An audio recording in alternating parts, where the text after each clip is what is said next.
ഒരിക്കൽ തന്റെ സന്യാസി ആയിരുന്ന ഒരു വൈദികൻ പാതിരിയോട് ഒരു ആകാംക്ഷയോട് ചോദിച്ചു, അദ്ദേഹം എത്ര ജപമാല ആ ദിവസം ചൊല്ലിയിട്ടുണ്ടായിരുന്നു. പാതിരിയോ പറഞ്ഞു, ഞാൻ 34 എണ്ണം ഇതുവരെ ചൊല്ലി എന്നുള്ളതാണ്.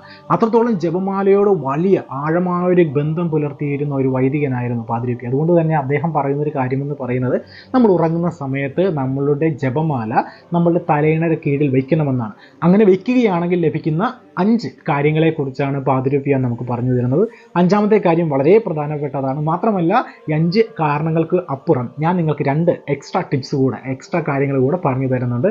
അപ്പോൾ നമുക്ക് വീഡിയോ മുഴുവനും കാണാം. പരിശുദ്ധ 1214 വിശുദ്ധ ഡൊമിനിക്കിലൂടെയാണ് നമുക്ക് ജപമാല നൽകിയതെന്നുള്ള കാര്യം നമുക്കറിയാം. അതിനുശേഷം ലോകത്തിൽ നടന്നിട്ടുള്ള അനുഗ്രഹങ്ങളുടെയും ദൈവിക ഇടപെടലുകളുടെയും എണ്ണം എന്ന് പറയുന്നത് എണ്ണി തിട്ടപ്പെടുത്തുവാൻ കഴിയാത്ത അത്ര അധികമുണ്ട്. പിശാച് ഏറ്റവും അധികം വെറുക്കുന്ന ഒരു പ്രാർത്ഥനയാണ് ജപമാല പ്രാർത്ഥന എന്നത് പല ഭൂതോച്ചാടന അവസരങ്ങളിലും പിശാച് ബാധ്യത വെളിപ്പെടുത്തിയിട്ടുള്ള കാര്യമാണ്.